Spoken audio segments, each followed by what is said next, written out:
लेकिन अगर 24 घंटे के अंदर उन्होंने दफ्तर को तोड़ दिया है, इसका मतलब ये गवर्नमेंट के लेवल पे काम नहीं हुआ है, ये दादागिरी के लेवल पे काम हुआ है। कंगना राणावत का जो घर गिराया इन्होंने, पहली बात तो अवैध बिल्डिंग के जरिए से इन्होंने अटैक किया, उस पर 1 दिन का नोटिस दिया, उसके बाद तुरंत आपने बुलडोजर चला दिया।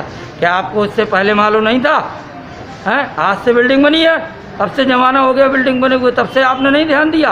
कल ही 1 ही दिन में मौका भी नहीं दिया, हाई कोर्ट में नहीं। आई like her just because of कि हाँ वो स्ट्रेट फॉरवर्ड है, जो भी उसे पसंद आता है या नहीं आता है वो सिंपली स्ट्रेट फॉरवर्ड बोलती है इन द फ्रंट।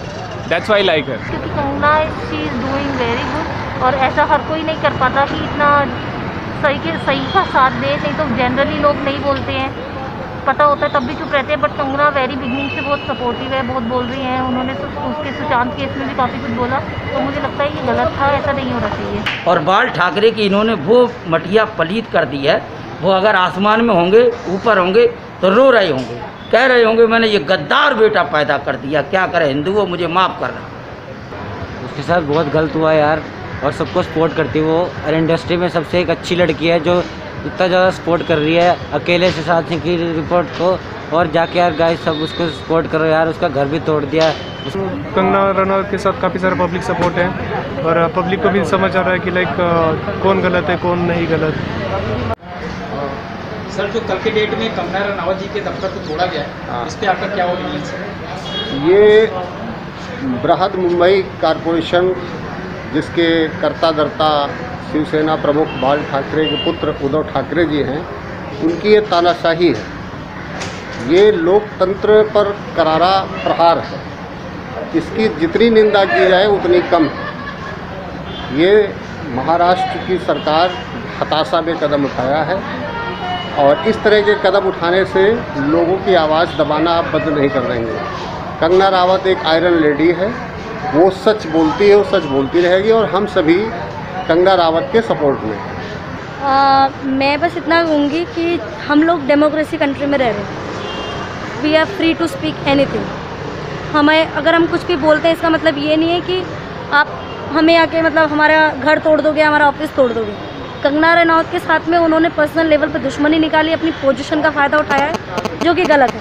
कहने को तो लोग आस पड़ोस में भी बहुत कुछ कहते हैं, तो क्या आस पड़ोस वाले आपस में घर तोड़ देते हैं? उसने अपनी बात रखी है क्योंकि उसमें हिम्मत थी, एंड वी सपोर्ट। मेरे ख्याल से जितनी भी लड़कियां होंगी in this age trend rate जो भी है, कंगना रनौत को सपोर्ट करेंगे, सपोर्ट कंगना रनौत। लेकिन अगर 24 घंटे के अंदर उन्होंने दफ्तर को तोड़ दिया है, इसका मतलब ये गवर्नमेंट के लेवल पे काम नहीं हुआ है, ये दादागिरी के लेवल पे काम हुआ है। सो अगर वो एज़ पर हमारा जो कानून है उसके अकॉर्डिंग चलते तो इतनी जल्दी एक्शन नहीं होते। बॉस, अब तक सुशांत सिंह राजपूत को ना जो हम बात कर रहे हैं इंसाफ की, वो मिल चुका होता अगर इतनी जल्दी हमारा कानून सपोर्ट करता और काम करता है।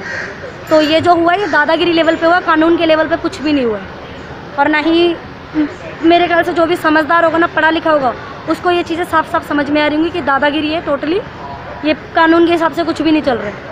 सो जो मेरे ख्याल से मेरे जैसे लोग हैं वो गंवार तो हैं नहीं, भले ही मैं ज़्यादा नॉलेज नहीं रखती, लेकिन ये चीज़ें समझ में आती हैं।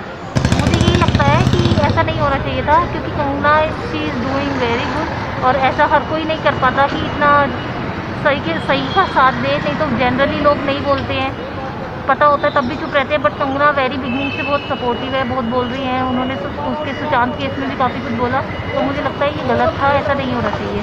एंड उसके लिए मुंबई पुलिस को भी कुछ एक्शन लेना चाहिए, ताकि उनकी, जैसे आपने देखा भी अभी न्यूज़ में काफ़ी आ रहा है, सिक्योरिटी बहुत बढ़ाई गई है कंगना की, तो ये एक अच्छा पॉजिटिव पॉइंट है। बट अभी हम उसको सपोर्ट ही करना चाहते हैं कंगना को। देखिए, सबसे पहले तो ये है कि सरकार की आंखें, सोच सब कुछ भ्रष्ट हो चुकी है और सरकार खतरे में है। महाराष्ट्र सरकार कुछ ही दिनों में गिर जाएगी। ये जो मतलब एनसीपी के साथ जो सरकार बनाई है ना, नेशनल कांग्रेस पार्टी, शरद पवार के साथ, कांग्रेस के साथ समर्थन के साथ सरकार बनी है, ये सरकार अब नहीं ज़्यादा दिन चलेगी, दिवाली से पहले गिर जाएगी। दूसरी बात, कंगना राणावत का जो घर गिराया इन्होंने, पहली बात तो अवैध बिल्डिंग के जरिए से इन्होंने अटैक किया, उस पर 1 दिन का नोटिस दिया, उसके बाद तुरंत आपने बुलडोजर चला दिया। क्या आपको इससे पहले मालूम नहीं था? हैं, आज से बिल्डिंग बनी है, अब से ज़माना हो गया बिल्डिंग बने हुए, तब से आपने नहीं ध्यान दिया। कल ही 1 ही दिन में मौका भी नहीं दिया, हाई कोर्ट में नहीं। स्टे हाई कोर्ट को बाद में पता लगा जब उन्होंने स्टे लगा के उसको रोका, लेकिन हाई कोर्ट की ये बड़ी महानता होगी कि उन्होंने इस बात पर दया दिखाई, रहम दिखाया और बात को कानूनी पॉइंट से देखा गया। ये बहुत अच्छी बात लगी। लेकिन यहाँ पर महाराष्ट्र सरकार डरी हुई है और पूरी तरह से गिरने के कगार पे है। वहाँ पर मसला, मूल बात यह है कि आदित्य ठाकरे जो उद्धव ठाकरे के संतान हैं, उनको बचाने की ये षड्यंत्र है, प्रक्रिया रची जा रही है कुल मिला के। और उसमें अंडरवर्ल्ड, दाऊद वगैरह और जो नशाखोरी, नशे के धंधेबाज, जो सरगना ड्रग्स का बड़े से बड़े जो अंदर घुसे पड़े हैं जमाने से, खान फैक्ट्री और ये जौहर फैक्ट्री, महेश भट्ट कैंप, ये सब इनकी जड़ से खुलेंगी और जड़ से इनकी सब कुछ कंपनियां क्या, इनके घर के घर इंडस्ट्रीज भी गिरेगी। तो कुल मिला के कंगना रणावत अब एक यहाँ पर श्राप बन के पूरी बम्बई पे कहर ढाएगी। जो नकारात्मक लोग हैं, जो सुशांत सिंह के राजपूत के साथ हैं, जिन्होंने मौत के हत्या की वजह आत्महत्या या हत्या का दबाव या आत्महत्या का दबाव या हत्या की गई या करवाई गई, इसका कौन जिम्मेदार है? इसमें कौन भी इसको बचाने का वफादार है? इसको रिया चक्रवर्ती को बचाने का या इस केस को धूमिल करने का, ख़त्म करने का कौन जिम्मेदार है? ये देखना होगा। तो अब अंत आ चुका है, सरकार भी गिरेगी और पर्दे भी खुलेंगे और सबके सब जेल जाएंगे। और जनरक्षा पार्टी इस बात की मांग भी करती है कि मतलब जो है इनको जल्द से जल्द सरकार गिरे और इन पर कड़ी कार्रवाई हो। और बाल ठाकरे की इन्होंने वो मटिया पलीत कर दी है, वो अगर आसमान में होंगे, ऊपर होंगे तो रो रहे होंगे, कह रहे होंगे मैंने ये गद्दार बेटा पैदा कर दिया, क्या करे हिंदुओं, मुझे माफ़ करना। पार्शलिटी भी, पर्सनल दुश्मनी निकाली। और रही बात तोड़ने की, इलीगल कंस्ट्रक्शन न्यू मुंबई की तरफ भी बहुत चल रहा है, वो भी तोड़ना चाहिए था। उनको बस एक ही टारगेट मिला था कंगना रनावत का, करना चाहते तो वो भी कर सकते थे। रही बात दूसरा, कंस्ट्रक्शन भी कर सकते हैं। रोड इतने सारे बर्बाद हो रहे, मुंबई में हमेशा हर साल फ्लड आता है, उस पर भी ध्यान देना चाहिए बीएमसी ने, उन्होंने वहाँ पे नहीं दिया।